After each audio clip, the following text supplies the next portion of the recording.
¿Qué tal? ¿Cómo están? Qué gusto que nos acompañen de nuevo aquí en Expedientes TVC. Hoy vamos a hablar de pobreza en México, de este flagelo histórico en nuestro país y del cual, déjeme decirlo así, ha sido un compromiso de gobierno a gobierno, de político a político, y tanto usted como yo lo sabemos, no ha cambiado nada.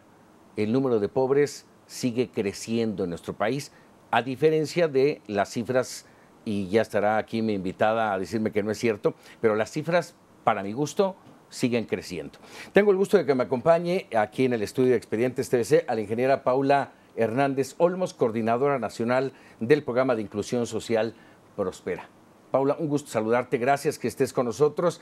Y sí, ¿no estás de acuerdo? Muchas gracias, Paco. Qué gusto poder estar contigo, con tu auditorio. Y por supuesto, se trata de debatir aquí las ideas y de poder platicar un poco de qué es lo que hace el gobierno de la República, cómo es que enfrenta los problemas tan graves como resulta la pobreza y qué es lo que hoy finalmente tenemos como resultados que el propio INEGI y Coneval han dado a conocer. De hecho, mira, de entrada, lo primero es que no hay, yo así lo veo, no hay una claridad en torno a los números que acaba de presentar Coneval. Quiero recordarle al auditorio, y bueno, evidentemente contigo, el año pasado tuvimos un problema tremendo con esta cifra, un gran error, se anunció una reducción histórica de la pobreza y luego se dijo, no, perdón, lo que pasa es que hubo un cambio de método y entonces ya no se puede comparar el 2014 con el 2015 o el 2016. Y hoy las cifras que presenta hablan de una reducción de 1.9 millones. Así es. Yo ahí te entraría por preguntarte, ¿es 1.9 millones de personas que dejaron la pobreza o que dejaron la pobreza extrema y pasaron a ser parte de la pobreza? Bueno, decirte que hay que reconocer el esfuerzo que ha hecho Coneval e INEGI, más allá de lo que sucedió el año pasado. Hoy estas grandes instituciones presentan números comparables y objetivos de cómo se está moviendo la condición de pobreza en el país. Y también decirte que estas cifras de casi los 2 millones de personas no solo dejan la pobreza extrema, que habría que explicar un poquito el término, dejan en total la pobreza. Cuando en México se decide medir la pobreza de manera multidimensional, yo digo que pusimos una vara, ¿no?, con la que mides, y una vara bien puesta y alta, como lo merece México. Porque hay países que solamente miden la pobreza por el puro ingreso, y quisiera yo dar datos. Si nos fuéramos solamente por lo que dice el Banco Mundial, que se mide por ingreso, y que es $1.9 dólares al día, México tendría muchos menos pobres que hoy se refieren. O si nos midiéramos como en el caso de Brasil, tendríamos menos pobres de los que hoy en estas cifras aparecen. Pero en México se tomó la decisión de que la pobreza tenía que medirse de manera multidimensional. Y esto quiere decir que no solamente el ingreso, que es una parte fundamental, pero que además hay 6 carencias que miden la pobreza, ¿no? Y son los derechos sociales a los que tiene que tener cualquier persona mexicana acceso a. Y esto es la alimentación, la salud, la educación, los servicios básicos a la vivienda, los espacios a la vivienda, que no exista hacinamiento en la misma, y la seguridad social. Esas son las 6 grandes carencias que se miden en México, que trazados con la línea de ingreso te determina si una familia es pobre o pobre extremo. Si de estas carencias hay 3 o más y están por debajo de la línea de bienestar, son pobre extremo. Si hay menos de 3 carencias y están por debajo de esta línea de bienestar, son pobres moderados. ¿Qué sucede con los resultados que ha dado a conocer el Coneval, basados en la información del INEGI? Precisamente hay casi 2 millones de personas que salen de esta condición de pobreza, que fueron cruzando, diríamos, la pobreza extrema, pasaron a pobreza moderada, pero finalmente abandonaron las filas de la pobreza. Cuando ves las cifras totales, pareciera poco, ¿no? Obviamente, pues, y bajar de 55 millones a 53, todavía falta mucho por hacer.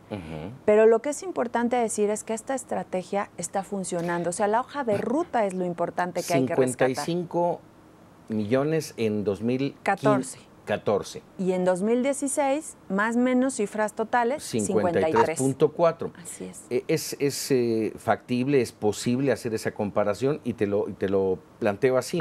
Yo estuve viendo comparativos con 2010, por ejemplo. Así es. Y ahí la cifra que nos da habla de un incremento de alrededor de 600,000 pobres, más hoy. La cifra es comparable, ¿no? Decirlo y dejarlo muy claro. Con la información que da INEGI y Coneval son comparables los años. La pobreza se viene midiendo 2010, el 12, 14, 16, y en cada una de ellas podemos observar cómo esta pobreza se va modificando. Hoy estamos en los mínimos históricos a los que pudiéramos o sea, a los que estamos comparando con los años anteriores. Hoy tenemos menor rezago educativo. Simplemente el año pasado, en base a estas cifras de Coneval, se certificaron 1.8 millones de personas que dejan la condición de rezago educativo, que terminan la primaria, la secundaria. Y en el caso, por ejemplo, de la salud, que yo digo que es una de las carencias que mejor se va moviendo, ¿no? Partimos en el 2010 aproximadamente de un 25% aproximadamente con carencia en la salud y hoy estamos en un 15.5% con carencia en la salud. Ahí cuando te refieres a la salud, Paula, ¿estás hablando de la gente que tiene acceso a los servicios de salud? Así es. Te lo pregunto porque sí, a lo mejor tienen ingreso, pero hay muchos lugares donde no hay hospital, no hay agua potable, no hay medicinas. Sí, yo quisiera decirte, por ejemplo, la población prospera y que yo tengo hoy la oportunidad de estar al frente de este programa social. Que ya nos vas a platicar qué es Prospera y para qué Con todo sirve. gusto, pero ahí, por ejemplo, ¿qué encontramos? Que la población más pobre, porque Prospera atiende a esta población, a la de pobre extremo, a la pobreza extrema, no tenía salud, ¿no? Es increíble pensar que la población más vulnerable no tenga el acceso al seguro popular y que una enfermedad le cuesta la vida o terminan más pobres de lo que ya eran porque empeñan cualquier cosa que tengan, ¿no?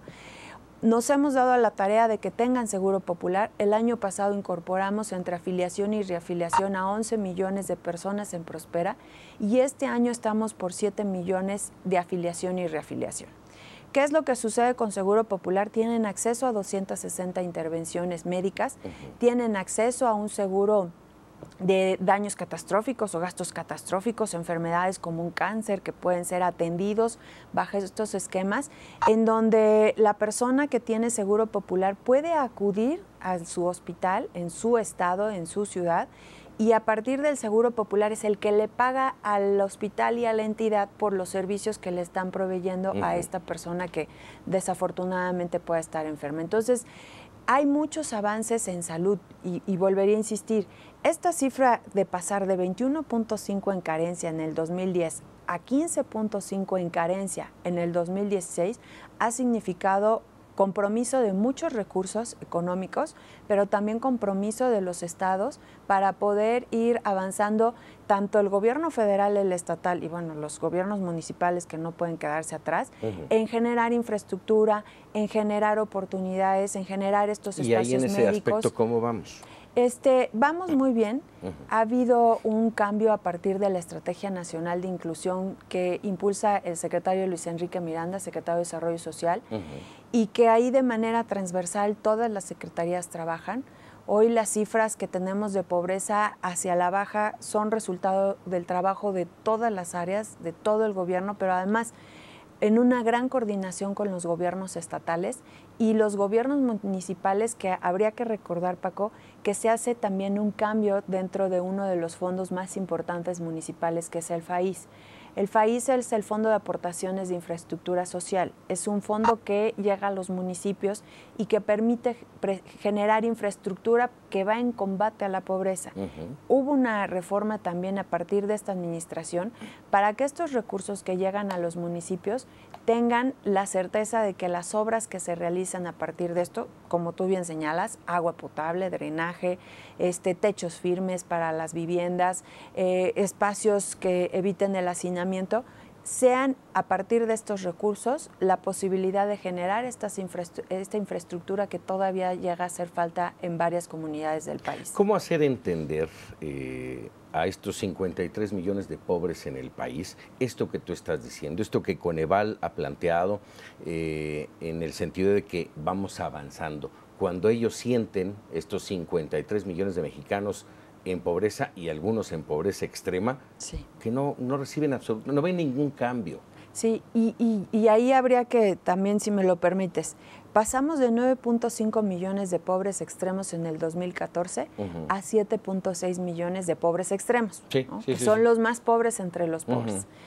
¿Y cómo habría que entenderlo? Yo te quiero decir que hoy vemos casos de éxito que a veces quizás... Sobre todo, ¿cómo la gente, los pobres pueden entender esto que tú estás los diciendo? pobres, hay casos de éxito que a veces no se ve. Y como bien se dice, las cosas buenas luego no se cuentan, pero cuentan mucho, Paco. Vemos hoy familias, por decir en Chiapas, que los jóvenes están teniendo un mejor nivel educativo que sus padres. Tenemos casos exitosos de jóvenes, por ejemplo, doctores, ¿no? Que nunca en la familia se hubieran imaginado que fuera a llegar a este nivel educativo los mismos hijos y que hoy ya son una realidad. O sea, habría que ir contando casos de estos para que la gente pudiera creernos y entender que esto está sucediendo. Es un trabajo conjunto, ya decía yo el trabajo que hace el gobierno, pero también es algo que es gracias también a la participación de la ciudadanía. Ahora, en todo esto, Paula, me queda escasamente un minuto y a lo mejor regresando volvemos a retocar este tema, pero ¿cómo entender, insisto, el que ahorita mencionas el tema de Chiapas y estamos hablando de que la asistencia a las personas necesitadas, las más necesitadas en Chiapas, los pueblos indígenas, creció la pobreza en esas zonas, de 74.7 en 2012 a 77.1 hoy. Ellos son los que no están recibiendo. Bueno, a partir de la Secretaría de Desarrollo Social, reciben los apoyos de los diferentes programas sociales, Prospera, que es uno de ellos y muy importante. Estamos con esto, quiero decirte que las propias evaluaciones del Coneval señalan el impacto que tienen los programas de transferencias dentro de los niveles de pobreza, cómo estos programas de transferencias ayudan a completar el gasto en estas familias y cómo a partir de estos programas también en base a evaluaciones sus niveles de nutrición, sus niveles de educación, sus niveles de salud están mejorando. ¿Pero por qué creció? Yo creo que ahí habría que analizar caso por caso, Paco. Tenemos 5 estados, por ejemplo, estamos viendo el caso de Tabasco, Veracruz, Campeche. Que estos estados están íntimamente relacionados con la producción, ¿no? Y la generación de energía, el petróleo. Tabasco, Veracruz y Campeche son estados altamente petroleros. ¿Y qué ha sucedido con toda la baja del petróleo y demás? Habría que hacer análisis y es lo que estamos trabajando al interior de la Secretaría de Desarrollo Social, ya con estas cifras que ha presentado el Coneval, qué es lo que está sucediendo en cada una de las entidades y por qué estos estados precisamente como tú señalas. Entonces, yo pudiera explicar de manera quizás simple estos 3 estados, su dependencia en la actividad petrolera. Y otros 2 grandes estados como pueden ser Chiapas y Oaxaca, con retos por demás importantes, ¿no? Que significan los estados con números muy fuertes de pobreza, pero a los que hoy se les está apostando con una reforma educativa, ¿no? Que es bien importante pensar, si nosotros les estamos dando la posibilidad de una beca para que puedan asistir a la escuela, lo que estamos también esperando, y eso lo diría yo como población, como todos los mexicanos y mexicanas, esperamos que la educación sea de calidad. Y es una de las grandes apuestas de este gobierno. Paula, vamos a regresar, vamos a hacer una breve pausa y regresamos con más de este tema. Estamos hablando de pobreza en México, aquí en Expedientes TVC. Regresamos. En el caso de Prospera, que es un programa de inclusión social, nosotros tenemos un padrón de 6.7 millones de familias. En el caso de Prospera, que es un programa de inclusión social, nosotros tenemos un padrón de 6.7 millones de familias. Gracias por continuar con nosotros en Expedientes TVC. Estamos hablando de pobreza en México y está con nosotros la ingeniero Paula Hernández Olmos, coordinadora nacional de Prospera. A ver, Paula, estábamos hablando de cómo esto que nos ha entregado Coneval, de cómo estamos en la pobreza, de que ha disminuido, según este documento, cómo poder la sociedad mexicana entenderlo. Ahorita en el corte platicabas tú que tú no ves a mucha población en México en pobreza. ¿Son así tus palabras? Yo no veo al 50% en la misma condición de pobreza. O sea, estamos hablando que en México habitamos 120 millones de mexicanos. De acuerdo a las cifras, estaríamos en 53 millones de pobres, de acuerdo a la información que nos ha dado Coneval. Pero habría que ver que no es lo mismo la pobreza extrema que la pobreza moderada. O sea, yo no veo que la mitad de la población tenga una condición de pobreza extrema, porque la pobreza extrema es la que más duele, Paco. Es aquella que ni siquiera le alcanza lo que gana para comprar la canasta básica. Es la línea de bienestar mínimo que establece el propio Coneval. Quienes están por debajo de ella, estamos hablando que en zonas rurales son aproximadamente 750 pesos por persona. ¿Qué es donde está el mayor porcentaje de pobreza? Ahí están 7.6 millones. De los 53 millones, hay 7.3 en la banda más baja, donde está, decíamos hace rato, los pobres entre los pobres, son estos pobres extremos. Y ahí están los 7.6 millones de mexicanos que requieren de estos programas como Prospera y como muchos otros que tienen los gobiernos para poder aminorar la necesidad que hoy presenta. A ver, dime, ¿de qué han servido justamente? Y vamos a regresar a la pregunta original, pero ¿de qué han servido los programas sociales? Bueno, en el caso de Prospera, que es un programa de inclusión social, nosotros tenemos un padrón de 6.7 millones de familias, casi 28 millones de mexicanos reciben este programa. ¿Y de qué ha servido? Para generar capital humano. Prospera, por su propia forma y definición, otorga recursos a las familias de manera bimestral en base a una corresponsabilidad que la familia adquiere. La corresponsabilidad es que los niños estén inscritos en la escuela y acudan de manera regular. ¿Qué hemos logrado en el tiempo? Que haya transiciones importantes entre los niveles de primaria, secundaria, media superior, que hoy tengamos además una beca de educación superior permitiendo que todos estos jóvenes concluyan una educación superior. La otra corresponsabilidad es la salud, que la familia asista a su cita médica, sus talleres del autocuidado. ¿Y qué hemos logrado? Que hoy, si revisamos evaluaciones como la ENSANUD, podemos ver que la población Prospera, que es la que está por debajo de todas estas líneas, la que está en condición de pobre extremo, tengan mejores niveles de salud.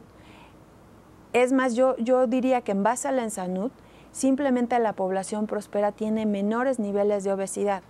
O te podría dar otro dato. En el caso de las niñas, las que tienen este programa, tienen en sus manos, toman la decisión de retrasar el tener una pareja, el casarse, el tener hijos, y tenemos mejores niveles de permanencia en la escuela porque estas niñas están siendo atendidas bajo estos esquemas de protección social que significa Prospera. Entonces, los resultados del programa son muy evidentes, tenemos muchas evaluaciones. Pareciera más asistencialista. No es asistencialista y yo quisiera decirte por qué. A partir del 2014 es Prospera. Y uno de los grandes cambios de este programa es que nos vinculamos con la parte productiva y laboral de este país. Estamos generando capital humano, tenemos a estos niños y niñas con mayores niveles educativos, pero ahora necesitamos insertarlos en la actividad productiva para que generen sus propios ingresos. Y es así como hoy nos vinculamos con el sector empresarial para poder hacer de la inclusión laboral un factor de desarrollo económico en estas familias. Las empresas nos dicen cuáles son sus necesidades. A partir de la Secretaría del Trabajo capacitamos a nuestra población de Prospera y les damos la posibilidad, los acercamos, los vinculamos a estas necesidades del sector productivo. o la inclusión productiva, que también es bien importante decir que el gobierno federal ha cambiado sus reglas de operación para hacer que la población próspera sea prioridad y entonces aprovechar todo este capital humano, toda esta capacidad de trabajo para generar economía al interior del hogar y salir de manera sostenida de la pobreza. Entonces, te diría, deja de ser asistencialista. ¿Qué es un programa asistencialista? El que te da. Te doy y ya. Este no, te otorga un apoyo y la familia se compromete y tenemos niños con mayores niveles educativos, familias con mayor salud, pero además hoy familias que están teniendo esta vinculación productiva y laboral. Hace un momento hablabas de las líneas de bienestar mayor y mínimo. Es la línea de bienestar mínimo, que es la que traza Coneval, y está la otra, la siguiente línea en esta gráfica, que es la mayor, así es. 21.4 millones de personas en el mínimo. En el mínimo. Y 62 millones de personas en el mayor. Y lo has manejado a lo largo de esta entrevista, y también lo hace Coneval y todo el mundo que están metidos en esto, hablar de la pobreza extrema y de la pobreza. Para la sociedad mexicana, los pobres son pobres. Para los pobres no hay más que una sola. ¿Por qué dividir? ¿Por qué hacer esa decisión? Y me hablabas hace un rato de las 6 carencias, ¿no? Así es. Es muy diferente la condición de pobreza que tiene el pobre extremo al que tiene el pobre moderado, ¿no? Entendamos que cuando se habla de un pobre extremo es aquel que tiene 3 o más carencias. ¿Y cuáles pudieran ser? Que no tenga un acceso a la salud, que viva en rezago educativo, que además su vivienda ni siquiera tenga piso firme, techo firme, muros, ¿no? Esos son el pobre extremo y es de 3 a 6 carencias. Entonces, si le vamos aumentando las carencias, no tiene seguridad social, no tiene vivienda, no tiene servicios a la vivienda, no tiene educación, no tiene salud y está carente de todo. Y además, por si fuera poco, está por debajo de la línea de bienestar mínimo. O sea, no tiene ni siquiera los recursos necesarios para adquirir la canasta básica. ¿Cuánto sería, hablando en recursos, cuánto sería para salir? De acuerdo a Coneval, la línea de bienestar mínimo en zonas rurales está aproximadamente en 750 pesos por persona. Diarios. Diarios. Y en el caso de la línea de zonas urbanas, está en 1,500 pesos. Quienes están por debajo de esto, ya es suficiente para ser considerados pobres. No, bueno. Si a eso le aumentas carencias, pues estamos hablando de pobres extremos o pobres moderados, ¿no? Entonces, sí hay una gran diferencia en estos niveles de pobreza y te lo pondría más en el trabajo que nosotros desarrollamos todos los días a partir de Prospera. Prospera está destinado para familias que viven en pobreza extrema. Nosotros tenemos una encuesta que nos permite determinar la condición socioeconómica que tiene la familia. Es una encuesta que realizamos en campo, que vamos directamente a domicilio y que ahí verificamos las condiciones en las que vive la familia. Si esta encuesta, que además el Coneval ha dicho que es un método que permite identificar a las familias que viven en esta condición, nosotros, si hay solicitudes de familias que quieren el programa, pero no están en esta condición que ya hemos señalado, no van a tener el programa Prospera. Si están por debajo de todas estas carencias, con todas estas dificultades, van a ser parte del programa Prospera, que les va a significar tener recursos de manera bimestral con el apoyo sobre todo de lo que son las becas. Prospera está otorgando apoyos aproximadamente de 1,800 pesos en promedio al bimestre, dependiendo de los números de niños y dependiendo del grado escolar de los niños. Nosotros, si por ejemplo son niños en edad de bachillerato, la beca es aún mayor y una familia puede llegar a recibir hasta 2,500 pesos al mes. A ver, qué bueno que hiciste la suma, porque yo estaba haciéndola acá. 2,500 pesos al mes para una familia. Con hijos en bachillerato. Con hijos en bachillerato. Bueno, peor aún, con hijos en bachillerato. ¿Pueden salir con eso? No, por supuesto que no. Hace rato me decías, es que no veo al 50%. No, 50% de los 120 millones, yo no veo 60. ¿No los ves ahí? No, en esta condición de pobreza extrema, no. O sea, sí veo a esta población próspera en esa condición, pero pensar que de los 120 millones de mexicanos que somos, 60 millones estuvieran en la misma condición de pobreza, simplemente te diría, la pobreza en México no es ni siquiera la misma. Hace 25 años que nació la Sedesol, la pobreza, había comunidades sin agua potable, sin drenaje, sin salud. Todavía los hace hay. 25 años, sí, todavía Muchos. los hay, pero hace 25 años, 4 de cada 10 personas no tenían acceso a la salud. 4. Solo, Sí. o solo 4 tenían acceso a la salud, mejor dicho. Muy poco. Hoy, 8 sí tienen acceso Fíjate, a la salud. es muy poco. Pero significa, Qué bueno que se avanza, pero lo que te quiero decir también es que moverle un punto a la pobreza es todo un reto. Porque la pobreza además no la puedes medir únicamente desde la cancha de Sedesol o desde el programa Prospera. La pobreza existe también porque el país necesita tener niveles económicos importantes, porque te necesita producir o generar empleos. O sea, la pobreza es tan compleja que no involucra solo un área del gobierno, involucra a todos. Involucra a todos. ¿Cuánto es lo que destina Prospera? Prospera tiene un presupuesto al año casi de los 80,000 millones de pesos. ¿Y cómo se distribuye? En 6.7 millones de familias al año. 6.7. Cada bimestre nosotros entregamos apoyos a estas familias. Están en todo el país. 6.7 de millones 53 de familias, que significan 28 millones de mexicanos que reciben este programa. Pero todavía nos quedamos cortos. De 50, porque acuérdate que Prospera no entra a todo lo que es pobreza moderada. Moderada. Prospera está por debajo en lo que viene siendo la línea de bienestar mínimo, que son los pobres extremos o los pobres entre los pobres. Y 28 a esos, millones. Vamos, si se pudiera contabilizar de manera diaria, ¿cuántos recursos? ¿Cuántos recursos de manera diaria? Yo te diría, son 80,000 millones que se entregan durante un año. Casi estamos hablando de 6,000 millones al bimestre, aproximadamente. Y si eso lo tuviéramos que dividir entre los 30 días del año, 6,000 millones entre 30, estaríamos hablando aproximadamente de... 130. 130, así es. Y esto dividido además en 6 millones de familias. O sea, el promedio, lo que yo te decía, 130 millones de pesos diarios. Diarios. Con un programa, si dividimos 80,000 millones entre los 365, y si a eso lo divides entre 28 millones de mexicanos, esto es apenas una pequeña parte que le permite a la familia diversificar su dieta, pero no les alcanza. Exacto. Pareciera que es, y bueno, finalmente qué bueno que existe, ¿no? Pero pareciera que es un apoyo para evitar que crezca.